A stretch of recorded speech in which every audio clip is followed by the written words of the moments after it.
Sejam bem-vindos ao meu canal. Hoje veremos a Guerra do Contestado. Guerra do Contestado. O nome contestado não faz jus à complexidade do movimento que eclodiu no sul do Brasil no ano de 1912. A contestação dos limites territoriais entre Paraná e Santa Catarina foi apenas uma das muitas fagulhas a despertar uma das maiores revoltas sociais ocorridas no campo em território nacional. Apesar de insuficiente, o título diz muito sobre aqueles que possuem poder de registrar os feitos históricos, assim como sobre a prioridade política na resolução desse conflito. Com a intervenção federal na região ocorrida em setembro de 1914, urgia eliminar a disputa entre as lideranças políticas dos estados vizinhos e impedir que o movimento se alastrasse para além das fronteiras paranaenses e catarinenses. Tais disputas colocavam em risco o domínio das oligarquias e ameaçavam comprometer o jogo político nacional. A revolta social.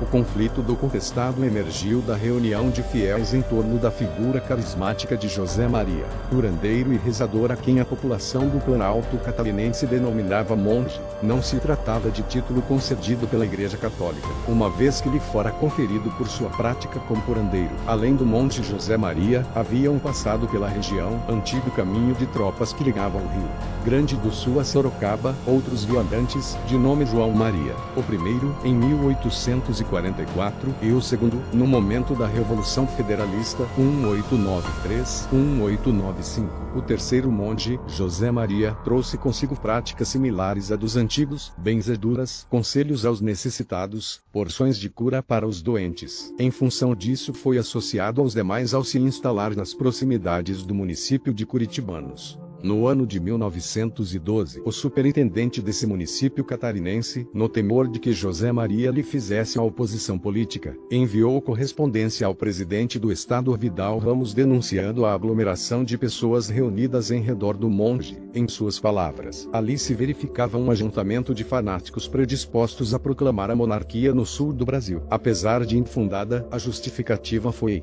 suficiente para que Vidal Ramos organizasse uma pequena diligência policial com a ordem de dispersar o grupo. Avisado a tempo do movimento da força catarinense, José Maria deslocou-se com seus seguidores para Irani, pequena localidade pertencente a Palmas e em litígio judicial.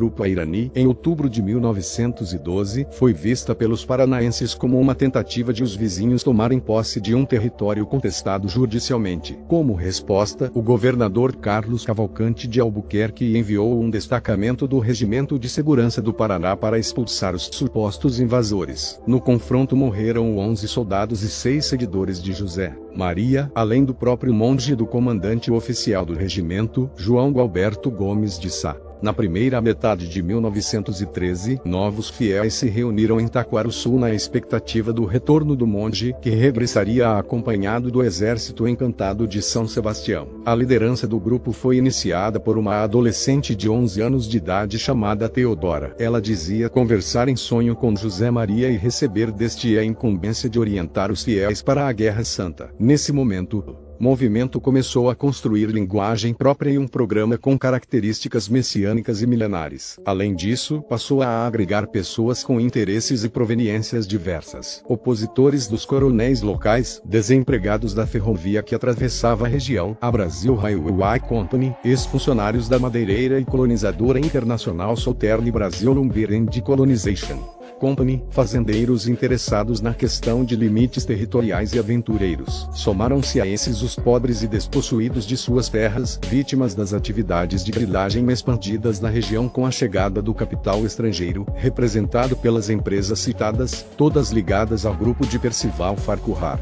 A partir de dezembro de 1913, o governo catarinense começou a montar expedições militares para desmobilizar o movimento organizado na localidade de Taquarussu. Após algumas ações malogradas, em fevereiro de 1914 essa comunidade foi destruída. Além dos guerreiros de São Sebastião, mulheres, crianças e idosos foram mortos. O massacre figurou como questão fundamental para fortalecer o movimento da A partir desse episódio, os fiéis começaram a expandir suas ações. Novos pontos rebeldes se multiplicaram na região, por meio da proliferação das chamadas cidades santas, ou redutos, na linguagem militar: Caraguatá, Bom Sossego, Pedra Branca, Papudo, Aleixo, São Pedro, Tavares e a famosa Santa Maria compunham um cenário complexo de vilas espalhadas pelo Planalto catarinense sob a inspiração de João, Maria e de São Sebastião. O raio de domínio dos sertanejos rebeldes chegou a atingir 28.000 km², e a maior das cidades, Santa Maria, teve uma população estimada em 25.000 pessoas distribuídas em 5.500 casas, o que lhe rendeu a comparação com Belo Monte, o Conselheiro e a famosa Guerra de Canudos. Em suas ações, os sertanejos do contestado construíram pauta de reivindicações elaboradas a cada nova ação de combate. Entre as exigências constavam a deposição política de coronéis da região, a resolução do litígio de limites territoriais favorável a Santa Catarina, o deslocamento da Southern Brazil Lumber Decolonization Company, madeireira e colonizadora de terra multinacional instalada na região, a punição dos crimes cometidos contra mulheres e crianças mortas em ações militares, a distribuição e o reconhecimento de título de propriedade de terras aos sertanejos e a deposição do presidente da República, Hermes da Fonseca. Estima-se que o movimento dominou uma área com aproximadamente 80.000 pessoas. A expansão do movimento, bem como suas reivindicações, preocupou não apenas os governantes dos estados do Paraná e de Santa Catarina, como também a imprensa nacional da época e o presidente Hermes da Fonseca. Periódicos da capital federal, como A Noite, Correio da Manhã, Fonfon, Careta e o Malho foram alguns dos meios que noticiaram o conflito do contestado. Além disso, a importante revista militar A Defesa Nacional, criada pelos chamados Jovens Turcos em outubro de 1913, cobriu ativamente a atuação do exército no contestado. Denunciou-se na imprensa o perigo de repetir-se no sul do Brasil ocorrido em Canudos pouco mais de uma década antes. Os ataques tinham como mira o governo federal liderado por Hermes da Fonseca, mas também as ações do exército na repressão ao conflito. Apontada como despreparada bélica e ideologicamente, a corporação militar não gozava de grande prestígio social à época. Desde a proclamação da República tentava-se implementar as reformas que dariam novo ânimo às Forças Armadas e as equiparariam às suas congêneres na América Latina. O projeto de modernização do exército contemplava a contratação de missão militar estrangeira alemã ou francesa para treinar os oficiais brasileiros, a renovação dos equipamentos bélicos, tidos como obsoletos, e a reforma e a expansão dos quartéis militares, entre outras questões. O ponto máximo da reforma seria a aprovação da lei que acabaria com o sistema de recrutamento militar voluntário por outro que fosse por sorteio. A lei foi aprovada em 1908, mas, por falta de apoio político, só foi colocada em prática em 1916. Nesse contexto, a atuação do exército na Guerra do Contestado reacendeu a discussão da lei do sorteio ao colocar a doutrina militar na ordem do dia. Contribuiu para tal audiência a atuação da Liga de Defesa Nacional, criada em 1914 com a intenção de despertar o sentimento patriótico na juventude brasileira, tendo como referência o ingresso dessa parcela da sociedade nas Forças Armadas, além da explosão da Primeira Guerra Mundial no cenário europeu. Incapazes de solucionar o conflito e almejando benefícios políticos, em agosto de 1914, os presidentes do Paraná, Carlos Cavalcante de Albuquerque, e de Santa Catarina, Vidal Ramos, davam ao governo e ao exército as armas necessárias para planejar uma grande operação de guerra no sul do Brasil. Sob o comando do general Fernando Setembrino de Carvalho, a campanha do contestado figurou como laboratório e vitrina para o projeto de modernização do exército. Campanha militar. Ao deslocar-se para o sul do Brasil, Setembrino de Carvalho mobilizou aproximadamente 6.000 soldados, contratou mais de 2.000 civis denominados vaqueanos para auxiliar o exército e desfalcou os cofres públicos para promover na região grandes manobras militares, mobilizar equipamentos importados e restaurar a imagem pública do exército brasileiro, imaginado pela população como espaço de banditismo, de práticas homossexuais e de castigo corporal. No campo de batalha, Setembrino de Carvalho soube manejar com destreza a tecnologia fotográfica e usá-la em prol dos interesses militares. Montou um álbum com mais de 80 fotos das ações do exército no contestado e as fez publicar em sua maioria na prestigiada revista Fonfon. Com essa estratégia desacreditava as informações publicadas nos jornais de oposição que denunciavam massacres, estupros e Despreparo dos soldados nas ações de guerra. Nas imagens selecionadas, o exército brasileiro era equiparado ao alemão. Equipamento de primeira linha, soldados uniformizados e disciplinados. Em suma, um exército desejado, pronto para receber os jovens brasileiros em suas fileiras e torná-los verdadeiros patriotas, tal como pregava o poeta Olavo Bilac em sua peregrinação em nome da Liga de Defesa Nacional.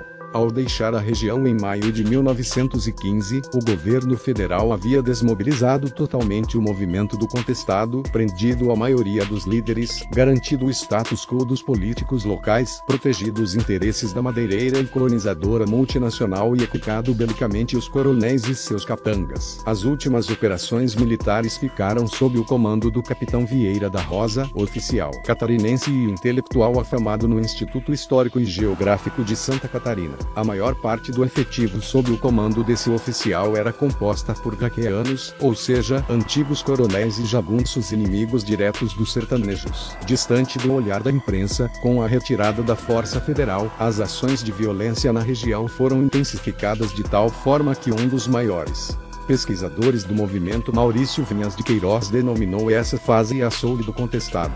O ano de 1916 é registrado oficialmente como o fim do conflito social no sul do Brasil. Nesse ano ocorreu a prisão do último grande líder do movimento, Adeodato Ramos, e foi assinado o Tratado de Limites Territoriais entre Paraná e Santa Catarina. Esse evento ocorreu no Salão Nobre do Palácio Presidencial no Catete, no Rio de Janeiro, e foi aclamado pela imprensa como marco da pacificação do conflito. Na ocasião da assinatura do acordo estiveram presentes o então presidente da República, Venceslau Braz, o presidente do Paraná, Afonso Alves de Camargo, e o de Santa Catarina, Felipe Schmidt, além de outras autoridades civis e militares. Nesse mesmo ano ocorreu o primeiro sorteio militar das Forças Armadas Brasileiras e foi publicado o primeiro volume de uma série de 3 da história da Campanha do Contestado, escrita por um oficial do Exército que participou da ação militar, Dermeval Peixoto. O autor foi totalmente influenciado pela leitura do clássico Os Sertões de Euclides da Cunha. Na escrita de Peixoto, o contestado ressurgiu das cinzas de Canudos, com a diferença que nas ações militares desenvolvidas no sul do Brasil entre 1912 e 1916 o exército brasileiro renasceu forte e